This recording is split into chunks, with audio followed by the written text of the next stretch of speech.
Meus irmãos, vamos abrir a palavra do Senhor nosso Deus no livro de Atos dos Apóstolos, Atos capítulo de número 11, versículo 1 a 18. Chegou ao conhecimento dos apóstolos e dos irmãos que estavam na Judeia, que também os gentios haviam recebido a palavra de Deus. Quando Pedro subiu a Jerusalém, os que eram da circuncisão o arguíram, dizendo: entraste em casa de homens incircuncisos e comeste com eles. Então Pedro passou a fazer-lhes uma exposição por ordem, dizendo: eu estava na cidade de Jope orando e, num êxtase, tive uma visão em que observei descer um objeto como se fosse um grande lençol, baixado do céu pelas quatro pontas e vindo até perto de mim. E fitando para dentro dele os olhos, vi quadrúpedes da terra, feras, répteis e aves do céu. Ouvi também uma voz que me dizia: levanta-te, Pedro, mata e come. Ao que eu respondi: de modo nenhum, Senhor, porque jamais entrou em minha boca qualquer coisa comum ou imunda. Segunda vez falou a voz do céu: ao que Deus purificou, não consideres comum. Isto sucedeu por 3 vezes, e de novo tudo se recolheu para o céu. E eis que, na mesma hora, pararam junto da casa em que estávamos 3 homens enviados de Cesareia para se encontrarem comigo. Então o Espírito me disse que eu fosse com eles, sem hesitar. Foram comigo também 6 irmãos e entramos na casa daquele homem. E ele nos contou como vira o anjo em pé em sua casa e que lhe dissera: envia a Jope e manda chamar Simão, por sobrenome Pedro, o qual te dirá palavras mediante as quais serás salvo, tu e toda a tua casa. Quando, porém, comecei a falar, caiu o Espírito Santo sobre eles, como também sobre nós no princípio.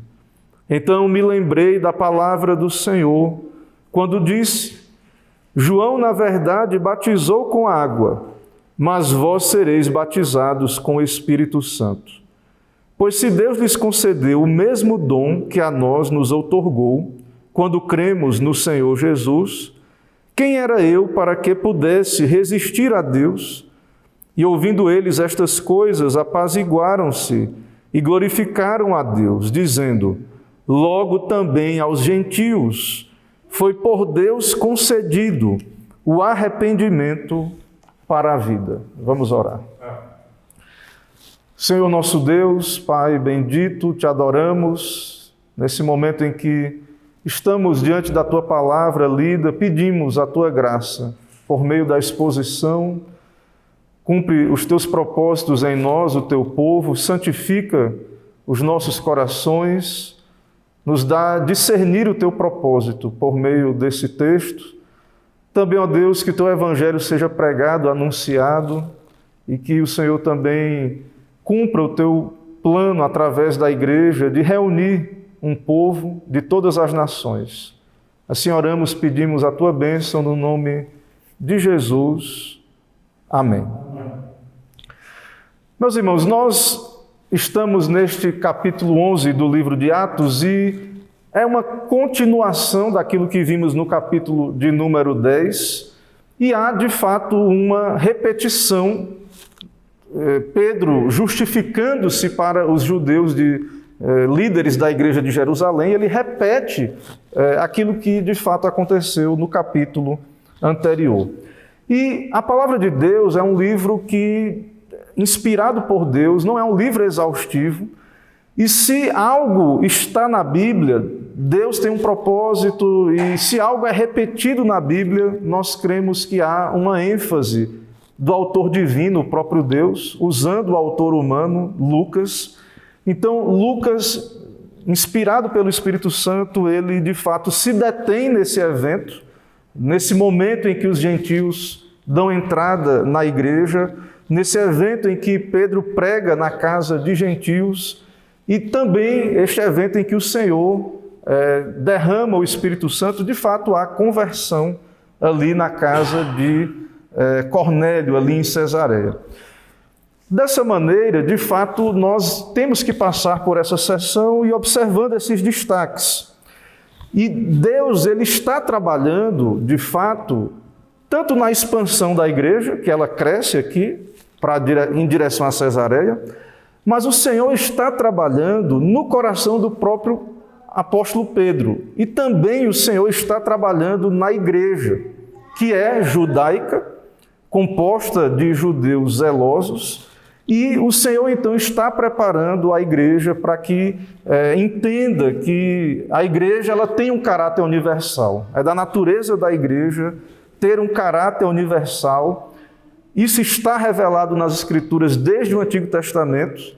Os judeus, de fato, como percebemos no nosso texto, eles tinham grande dificuldade, há uma barreira aqui, eles tinham várias tradições, leis, em que dentro destas leis é evidente aqui que havia uma em que praticamente não podia um judeu estar num ambiente com um gentil, ou tomar refeições, ou até Pedro, para entrar na casa de Cornélio, ele foi por causa de uma revelação. Então, é necessário entendermos, percebermos que a igreja precisava ser trabalhada e entender e submeter à vontade de Deus, de que o plano de Deus para a igreja, de fato, é que a igreja seja universal, ela não seja só judaica, uma seita judaica. A igreja sempre, no plano de Deus, que se cumpre especialmente no Novo Testamento, ela tem um propósito de reunir pessoas de todas as nações. Então, Pedro demonstra grande dificuldade. Pedro, de fato, ele demonstra essa dificuldade na própria visão do lençol, que observamos o lençol e animais impuros, e o Senhor disse para Pedro, mata e come, ou seja, o mesmo Deus que havia dito que não deveria comer aqueles animais, agora disse, mata e come. Pedro, de fato, demonstra uma resistência, e, de fato, por meio daquela visão, o que Deus queria realmente que Pedro entendesse é que Deus, de fato, purifica também os gentios, ele não faz acepção de pessoas, e os judeus precisavam receber no seio da igreja também os gentios. O cristianismo procede do judaísmo, né? Nós sabemos disso, a salvação vem dos judeus. Esses judeus eram judeus zelosos, de nascimento, circuncisos, circuncidados, e se converteram, tanto os apóstolos, discípulos de Cristo e outros pela pregação apostólica, se converteram ao cristianismo, mas naturalmente, como judeus que eram cristãos e eram circuncidados e guardavam tradições dos judeus. E, volto a dizer, dentre estas tradições havia uma que era essa separação do santo e profano, que incluía, de fato, essa segregação. Então, eles não se reuniam com gentios, não tinham contato com gentios e tudo mais. Irmãos, no livro de Atos temos acompanhado, a igreja ela se espalha a partir de Jerusalém, Judeia, Samaria e etc. ali, agora está saindo daquele ambiente ali da Palestina, indo para Cesareia, mais ao norte, e o Senhor tem planos de alcançar gentios ali naquela região e, claro, em toda a terra, como Ele revelou, porque essa é a sua vontade, através da igreja, reunir pessoas de todas as nações. E a igreja precisa estar unida diante dessa verdade, de que ela é una, universal. E volto a dizer, o Senhor está trabalhando com os judeus. O Senhor havia dito, tanto no Antigo Testamento, mas Jesus disse, ser-me-eis testemunhas, tanto em Jerusalém, em toda a Judeia, Samaria, até os confins da terra. Então, a igreja precisa entender, perceber. Para nós hoje, mais de 2000 anos de igreja, é muito natural para nós entendermos que o Evangelho não é para judeus apenas e que reúne pessoas de todas as nações, mas considere isso, medite nisso. Para os judeus lá não era assim. Vemos aqui toda a dificuldade da igreja para compreender estas coisas.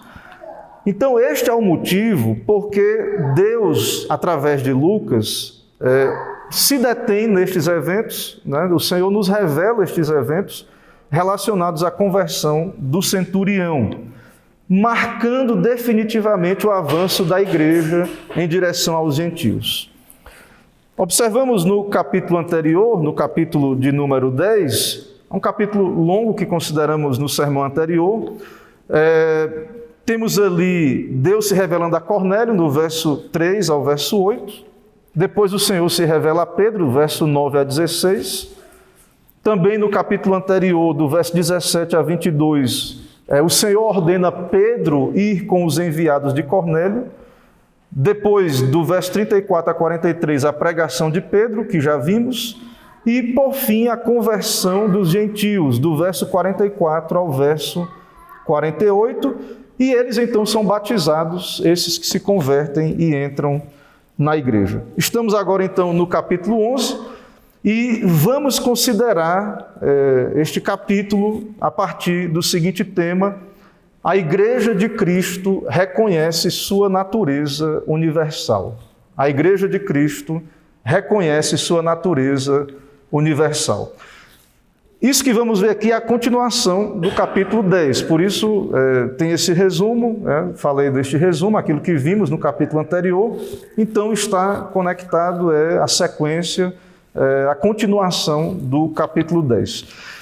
Irmãos, em primeiro lugar, nós vamos ver no capítulo 11, do verso 1 a 3, a repercussão da conversão dos gentios em Jerusalém. Então aí do versículo 1 ao 3, do capítulo 11, chegou ao conhecimento dos apóstolos e dos irmãos que estavam na Judeia, que também os gentios haviam recebido a palavra de Deus. Então, antes de Pedro retornar para Jerusalém, a notícia desses eventos, conversão de gentios, recebimento do Espírito Santo e batismo, isso chegou lá em Jerusalém, aos irmãos, aos líderes da igreja judaica, e esses irmãos são judeus zelosos, e nesse momento o que destaca para esses irmãos não é o crescimento da igreja, mais gentios foram reunidos à igreja, mas há uma preocupação, volto a dizer, porque eles são judeus, e a preocupação Pedro esteve na casa de gentios. Pedro, de fato, está quebrando a tradição judaica, as nossas tradições, a separação, aquilo que nós entendemos que deve acontecer. Judeus devem obedecer à lei e, de fato, devem separar o santo do profano, e os gentios são impuros, e eles não deveriam, então, se reunir com pecadores gentios. Então, mesmo diante do fato de que observamos no capítulo anterior algo extraordinário, o Senhor regenerou gentios, pecadores, eles creram e se arrependeram e foram unidos à igreja com sinais evidentes de regeneração, receberam o Espírito Santo. Mesmo diante dessas evidências seguras da bênção de Deus, esses judeus estavam preocupados com as suas tradições. Estavam preocupados, o que vai acontecer agora que Pedro entrou na casa de gentios, e o que será das nossas leis? E volta a dizer, irmãos, precisamos fazer esse exercício e considerar isto.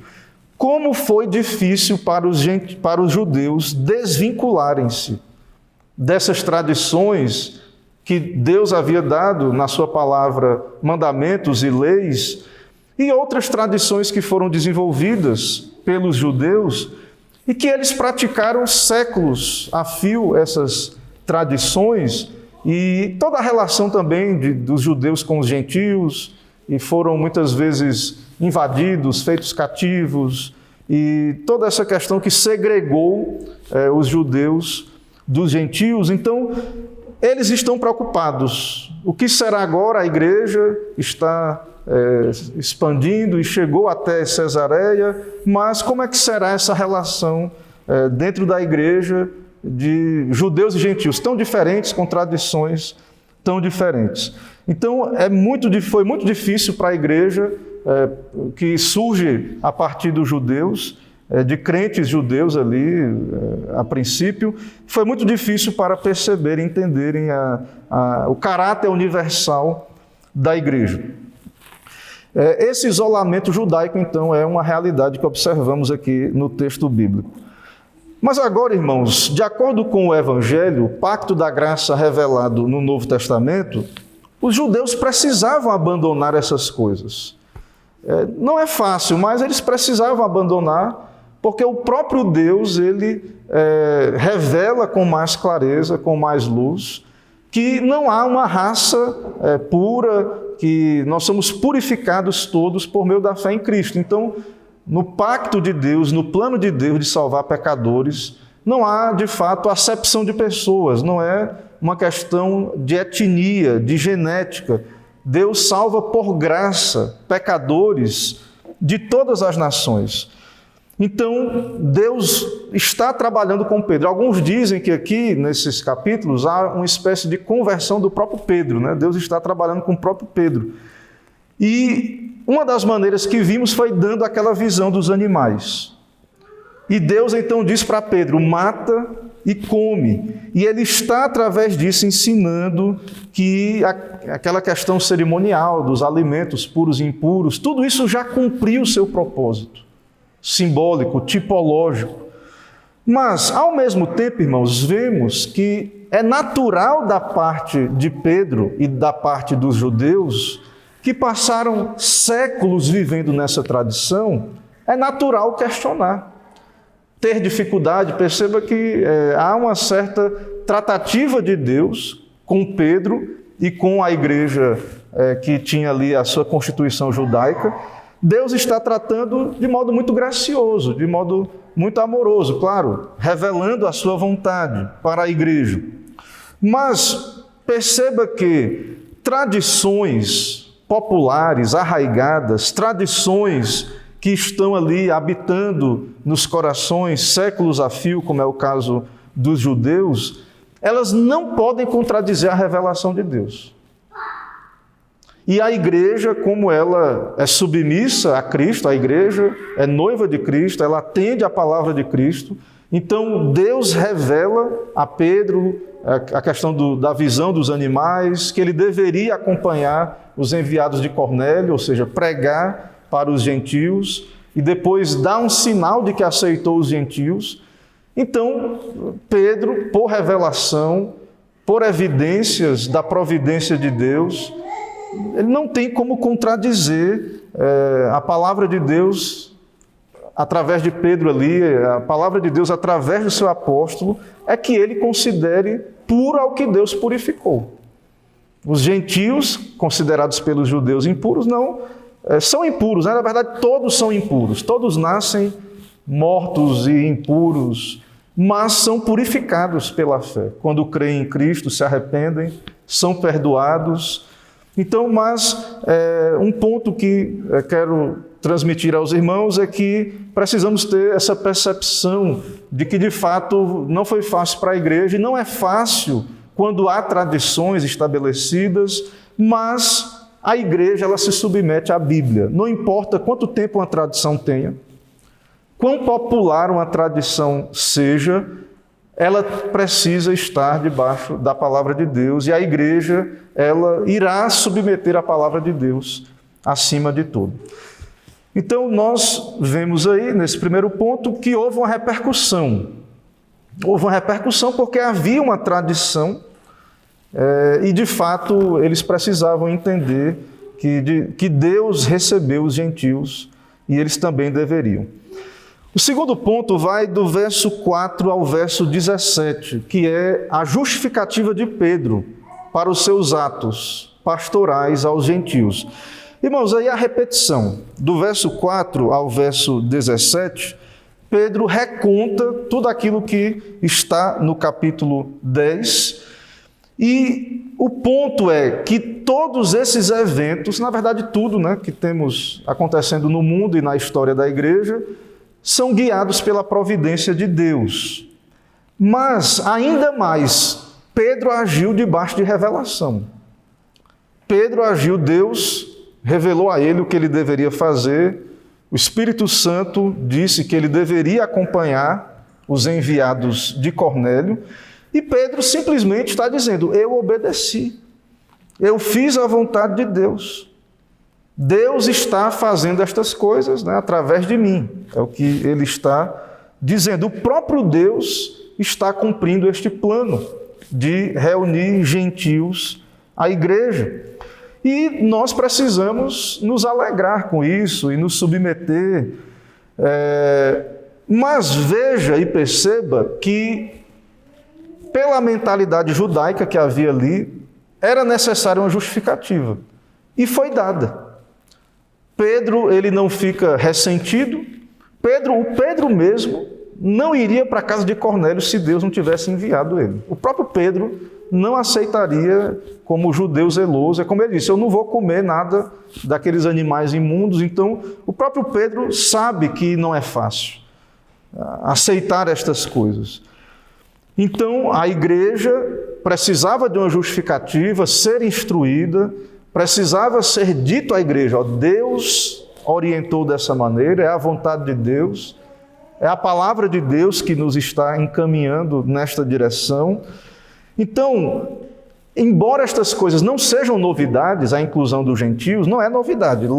Você pode ler o Antigo Testamento e você vai perceber no Antigo Testamento que Deus tem um plano para pessoas de todas as nações, os gentios. Jesus Cristo falou da grande comissão para a igreja, que deveria ser pregado o evangelho a toda criatura, quem crê e for batizado será salvo, ensinando-os a guardar todas as coisas que vos tenho ordenado. Então não tem nada de novidade do que está acontecendo aqui. Mas volto a dizer, os judeus não compreenderam de imediato.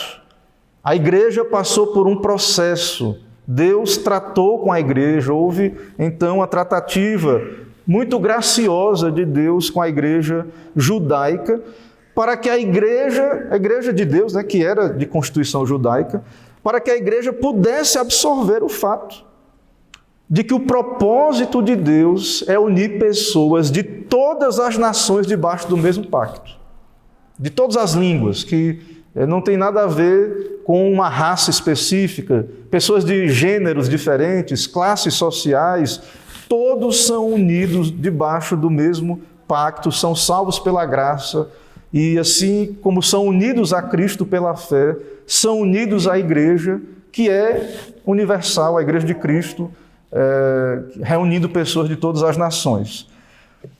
Não existe, então, irmãos, a raça pura, como alguns judeus pensavam. Não existe a raça pura. Ou raças impuras para o evangelho. Na verdade, todos são impuros. Todos nascem em pecado.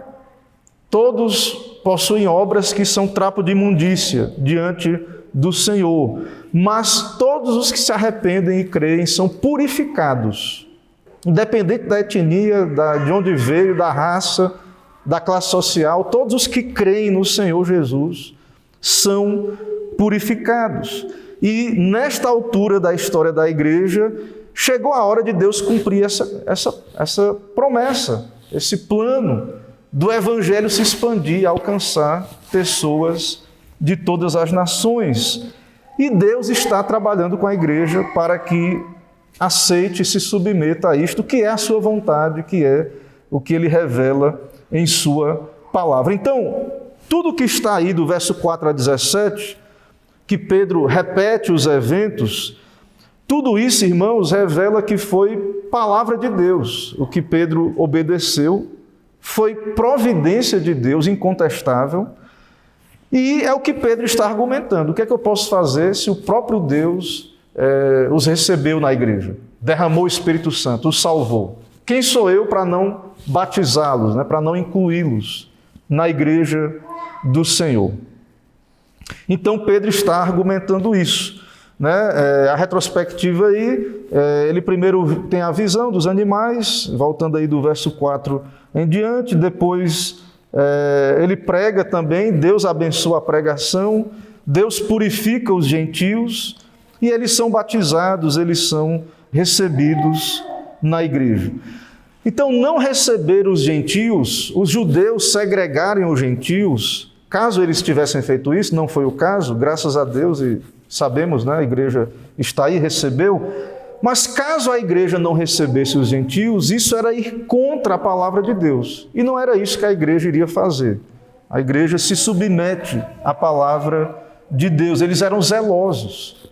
Eles queriam obedecer a Deus. Então, Pedro argumenta com eles, faz toda essa retrospectiva para deixar claro que o que ele fez foi obediência e que a igreja deveria obedecer a Deus, recebendo os gentios na comunhão dos santos. Irmãos, e o terceiro ponto está no verso 18. A igreja se submete finalmente ao propósito de Deus na salvação dos gentios, aí no verso 18. O texto diz que depois da justificativa de Pedro, da argumentação de Pedro, o texto diz, ouvindo ele estas coisas, apaziguaram-se e glorificaram a Deus, dizendo, logo também aos gentios foi por Deus concedido o arrependimento para a vida. A igreja ouviu a explicação. Obviamente, Deus falou com Pedro, a palavra de Deus. Todo o argumento é baseado na palavra de Deus, na providência de Deus. E isso satisfez a demanda, apaziguou. E agora, tendo satisfeito a demanda da igreja, o questionamento, houve alegria. Eles glorificaram a Deus, dizendo, Deus deu aos gentios a mesma graça que deu a nós judeus. Deus regenerou os gentios. E Deus lhes deu o Espírito Santo. E todos os dons que acompanham a regeneração. Eles foram salvos. Eles foram convertidos. E por que isso foi suficiente, irmãos? Porque para crentes a palavra de Deus é suficiente. Pedro se explicou. Havia toda aquela tradição, né? Eles não gostaram, queriam ouvir de Pedro o que aconteceu, mas finalmente Pedro explicou, falou da revelação de Deus, da palavra de Deus, e isso foi suficiente, e maior do que aquelas tradições que, de fato, já nessa altura da revelação, da progressividade da revelação, aquelas tradições judaicas, elas já cumpriram o seu propósito e, de fato, então, a revelação de Deus no Novo Testamento, o pacto da graça no Novo Testamento prevalece e os judeus, então, ficam satisfeitos. Então, agora, a alegria, a regozijo, porque o Senhor salvou e purificou pecadores gentios. Ou seja, foi dada plena entrada aos gentios na igreja. A igreja não vai ser composta apenas de judeus, mas também de gentios convertidos, de todas as nacionalidades. Começando ali por Cesareia, a casa de Cornélio, mas o evangelho vai ser pregado a todas as nações. E a eleição não é baseada em questões étnicas ou raciais. E também há aqui, alguns chamam do Pentecostes gentílico, né? Houve ali algo muito semelhante ao que aconteceu no dia de Pentecostes, embora ali, de fato, é muito evidente, lá em Pentecostes eram crentes judeus, crentes em Cristo, mas aqui, de fato, é muito evidente de que ali houve conversão. E, ao mesmo tempo, para que ficasse claro a recepção desses convertidos na igreja, o Senhor deu o sinal batismo com o Espírito Santo.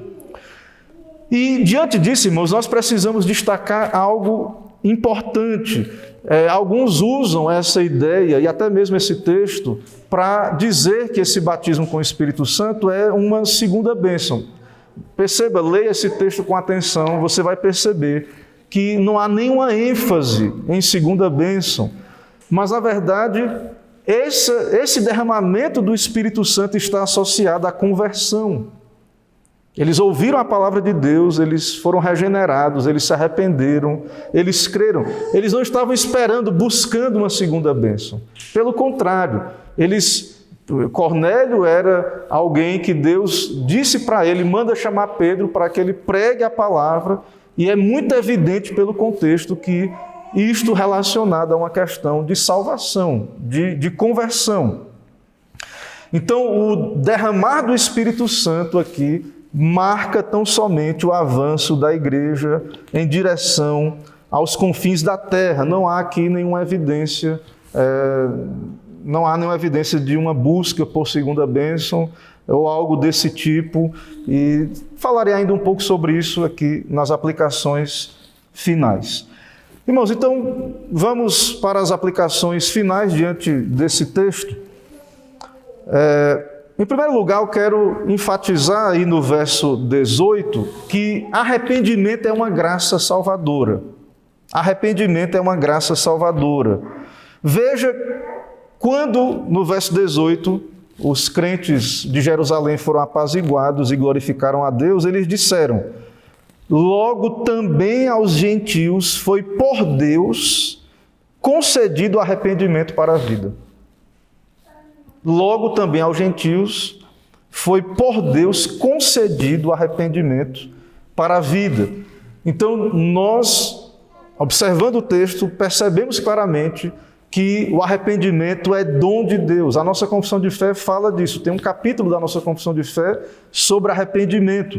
E a linguagem da nossa confissão é arrependimento para a vida, que é o que está dizendo aí no versículo, é uma graça evangélica. E ainda diz mais, é uma doutrina que deve ser pregada por todo ministro. Então, é necessário que anunciemos isto na nossa pregação, na evangelização.